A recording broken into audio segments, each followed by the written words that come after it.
আসসালামু আলাইকুম। আজকের প্রথম খবর হলো পৃথিবীর বায়ুমণ্ডলের এবং অন্য গ্রহের খবর। নাসা সরাসরি পৃথিবী ধ্বংস নিয়ে কোনো সাম্প্রতিক বার্তা দেয়নি, বরং তারা গ্রহাণু পর্যবেক্ষণ, জলবায়ু পরিবর্তন এবং মহাবিশ্বের ভবিষ্যৎ নিয়ে গবেষণা করে, যেখানে দেখা গেছে যে 4 বিলিয়ন বছর পর সূর্যের কারণে পৃথিবীর জীবন বিলুপ্ত হয়ে যাবে এবং এখনই জলবায়ু পরিবর্তনের কারণে 2050 সালের মধ্যে বিশ্বের প্রায় 9 বিলিয়ন মানুষ ঝুঁকির মুখে পড়বে।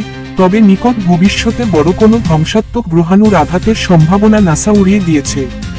বাকি খবর পাওয়ার আগে যারা পেজটি ফলো করে নাই তাড়াতাড়ি পেজটি ফলো করে আসেন পরবর্তী খবরের জন্য।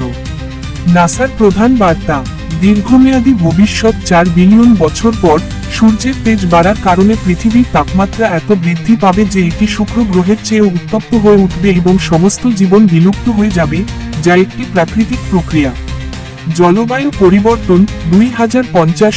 নাসার মতো সংস্থাগুলো জলবায়ু পরিবর্তনের বিপদ নিয়ে সতর্ক করেছে, যেখানে গ্রিনহাউস গ্যাস নির্গমন বাড়ায় 2050 সালের মধ্যে 9 বিলিয়ন মানুষ চরম তাপপ্রবাহের শিকার হতে পারে। গ্রহাণুর ঝুঁকি, নাসা নিয়মিত গ্রহাণু পর্যবেক্ষণ করে।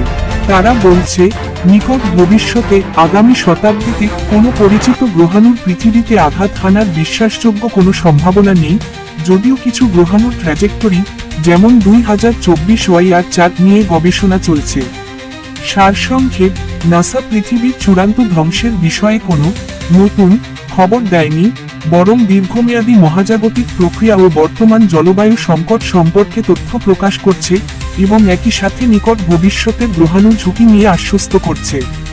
এবার বিদায় নিচ্ছি আমি, আনোয়ার। সুস্থ থাকবেন এবং ভালো থাকবেন।